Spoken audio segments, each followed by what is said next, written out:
Minkä merkkisen moottoripyörällä James Bond ajoi elokuvassa No Time to Die? Tää pitäisi tietää.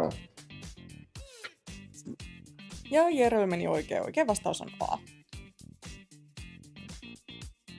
Mikä väri on pidetty epäonnen värinä moottoripyörämaailmassa?